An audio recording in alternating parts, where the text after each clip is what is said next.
Welcome to 5 Minute Magic from the Mindful Creative Podcast, a short bonus episode sharing tips and insights from the pages of the book of the same title. Every week I'll be sharing 1 or 2 ideas that can give you an actionable takeaway for your creative process, your work, your business, or just food for thought for the weekend ahead. These episodes share content from the audiobook, and you can find the link to the full version in the show notes below. Today we'll conclude chapter Mindful. For the last few episodes, I've been sharing useful tips, advice, breathing techniques, and information on alternative exercises that can provide that element of calm for a busy mind. If you have missed any of these, start from episode 49 and work your way to here. In this episode, we'll run through a summary of other useful tools and focus on the idea of being a creative athlete who is constantly building healthy habits, always showing up and making the right kinds of small efforts in order to succeed. Other useful tools. As well as breathing and listening, there are other useful and impactful tools you can employ at a moment's notice to help bring you back into your body and the present moment. They can be done at any time during the day, and they are all easy. Find the time to step away from your desk or wherever you're working at regular intervals. Take a walk around. If it's a nice day, go outside and feel the air. If you work at home and you've got a garden, go and feel the grass underneath your feet. When you're away from your desk to make a cup of tea, have lunch, or even go to the toilet, take some gentle breaths and roll your shoulders backwards and forwards a couple of times. Make space to read or listen to a book or podcast, and aim to spend those moments, however few, as immersed in the story or conversation as you can.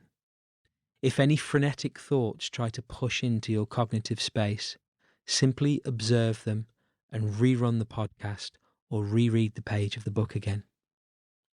Yoga and Pilates classes can work miracles for your physical and mental flexibility. If you're unable to get out to a class, there are dozens of worthwhile YouTube channels out there with yoga for just about anything you can think of. They can be an hour long, they can be 5 minutes. They can be gentle, they can be intense. Try some and see which suits you. If there's a certain yoga or Pilates stretch that you find particularly restorative and which pulls you back towards your baseline, then don't wait for class. Do it now. Do it a few times a day whenever you get a chance. You can't return to the present moment enough. Keep checking back. Monitoring your progress and taking positives from it is a brilliant way to nudge your thoughts into a healthy overall direction. When you compare how you react to a stressful situation after a few weeks or months of practicing mindfulness, you might be pleasantly surprised to find out how much better you handle things. And of course, those around you will be benefiting too. As your ability and willingness to return to the present moment increases, it becomes less likely that you'll vanish down rabbit holes of overwhelm and distraction so easily. Your focus will improve, making you more productive, in the healthiest sense of the word, and more creative. Coming back to the now more often also means that you're less likely to feel you haven't got enough time for everything. In short, you'll become a creative athlete, constantly building your healthiest habits, always turning up and making the right kinds of small efforts to succeed in your discipline and life. It takes as long as it takes.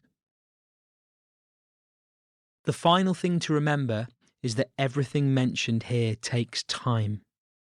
If you're totally new to the techniques mentioned here, you're not going to have them licked by next Tuesday, or even the Tuesday after that.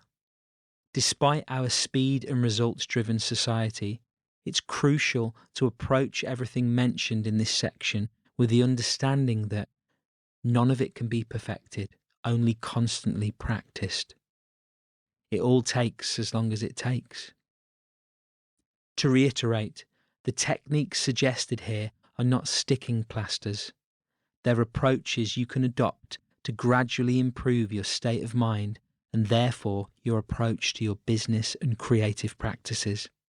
They make life easier, but they take constant effort until they become habit.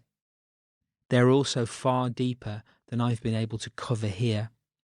You can find entire books, lectures and courses devoted only to active listening or mindful breathing.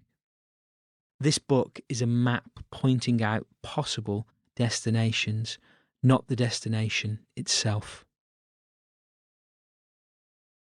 Nothing can harm you as much as your own thoughts unguarded.